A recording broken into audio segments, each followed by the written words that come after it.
ప్రధాని మోదీ ఆంధ్రప్రదేశ్ రాష్ట్రానికి ఈ మంచి చేస్తానని ఒక్క ముక్క చెప్పలేదని, చంద్రబాబు మాత్రం ఆయనను ఆహా ఓహో అంటూ పల్లకీ మోసేయడాన్ని రాష్ట్ర ప్రజలు చీదరించుకుంటున్నారని రాజమండ్రి ఎంపీ సిటీ నియోజకవర్గ వైసీపీ అభ్యర్థి మార్గాని భరత్రాం అన్నారు.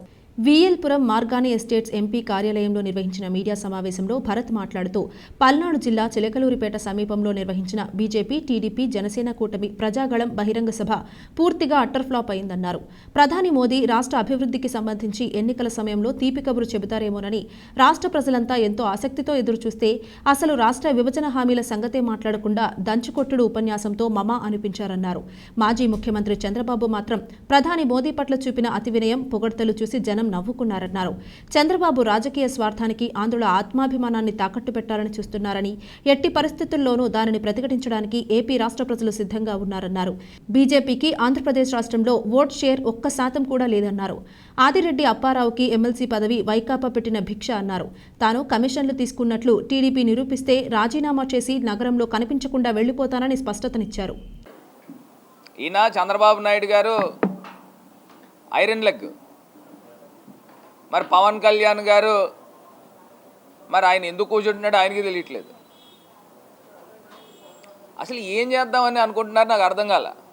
ఇప్పుడు ఆంధ్రప్రదేశ్ రాష్ట్రానికి తీరని అన్యాయం చేసింది ఈ BJP party, Telugu Desam party, Janasena party కాదా అని ఇవాళ నేను సూటిగా ప్రశ్నిస్తూ ఉన్నా. ఎంత అన్యాయం అండి! వీళ్ళు 2014లో ఎన్డీఏ గవర్నమెంట్లో ఉన్నారు కదా, 14లో పోటీ చేసి ఏం చేశారు? ఆంధ్రప్రదేశ్ రాష్ట్రానికి ప్రత్యేక హోదా తెచ్చారా? లేకపోతే రైల్వే జోన్ తెచ్చారా?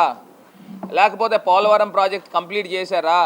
వెనకబడిన జిల్లాలకి ఇచ్చిన డబ్బులు కూడా వెనక్కి లాగేసుకున్నారు కదా ఈయన బయటకు వచ్చిన వెంటనే. అసలు ఇది ఏ రకమైన అక్రమ కలయిక అని అడుగుతా ఉన్నా. ఇదే చంద్రబాబు నాయుడు గారు ఆయన 2018లో ఎన్డీఏలోంచి బయటకు వచ్చిన తర్వాత ఢిల్లీ వేదికగా నల్ల చొక్కాలు వేసుకుని బూతులు, ఇంకా దారుణాతి దారుణమైన సాక్షాత్తు ప్రధానమంత్రి గారిని, నరేంద్ర మోడీ గారిని పర్సనల్ దూషణలు, ఆయనకి కుటుంబ విలువలు తెలియదు, భార్యని చూసుకోడు, ఆయనకి పిల్లల యొక్క విలువ తెలియదు, కుటుంబ నేపథ్యం లేదు, టెర్రరిస్టు, ఇంకా అన్నని మాటలంటూ లేవు. ఇంక ఇన్ని మాటలు మాట్లాడి మళ్ళీ అసలు ఏం కుదిరిందని మోడీ గారి దగ్గరికి సభలో అమిత్ షా గారి దగ్గరికి వెళ్ళి ఈ చంద్రబాబు నాయుడు గారు ప్రాకులాడుతూ ఉన్నాడు.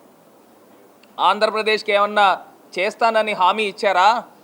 ఏమండి చంద్రబాబు నాయుడు గారు, ఆంధ్రప్రదేశ్ రాష్ట్రానికి ప్రత్యేక హోదా ఇస్తానని ప్రధానమంత్రి గారు నిన్న వేదికగా, చిలకలూరిపేట వేదికగా హామీ ఇచ్చారా? ఎందుకు మీరు ఆంధ్రప్రదేశ్ రాష్ట్రాన్ని తాకట్టు పెట్టే కార్యక్రమం చేస్తూ ఉన్నారు? సూటిగా ప్రశ్నిస్తూ ఉన్నా, మిమ్మల్నే ప్రశ్నిస్తూ ఉన్నా, ఇదే పవన్ కళ్యాణ్ గారిని మిమ్మల్నే ప్రశ్నిస్తూ ఉన్నా. ఆంధ్రప్రదేశ్ ప్రజల్ని, రాష్ట్రాన్ని మోడీ గారికి తాకట్టు పెడతారా? ఎందుకు కలుస్తూ ఉన్నారు? సమాధానం చెప్పాలి కదా. ఈ గాంజాయి డాన్కి పక్కన ఉన్నవాడు బ్లాక్మెయిల్ చేసే కార్యక్రమము చేసే గాంజాయి ఎక్కడి నుంచి తీసుకొచ్చారు వీళ్ళు? మనకు ఎమ్మెల్యేలు, 420 వీళ్ళ నా గురించి మాట్లాడేది. ఇంకా వీడు కాకుండా ఇంకో 2-3 ఎవరో ఉన్నారంట. నేను అంశం చెప్తా ఉన్నా. ఈ పిల్లోడు 46వ వార్డులో సంబంధించి ఏదో ఒక కీలకమైన నాయకుడు అంట, మరి ఎవరో తెలియదు నాకు. మరి ఇలాంటి వాళ్ళు చంద్రబాబు నాయుడు గారు సతీమణి పక్కన కూడా నుంచుని ఫోటోలు దిగారంటే గంజాయి బ్యాచ్ని తీసుకెళ్ళి, ఇదా మీరు మాట్లాడేది మా గురించి? మళ్ళీ నా మీద IVRS కాల్ నడపడం ఒకటి, సిగ్గుండాలి. అంటే నెగిటివ్ క్యాంపెయినింగ్ చేసి ఏదో ఓట్లు రాలుతాయి అనుకుంటే ప్రజలు ఎవరు అమాయకులు కాదు. నీ కుటుంబ చరిత్ర ఏంటి, నా కుటుంబ చరిత్ర ఏంటి అనేది ప్రజలకు తెలుసు.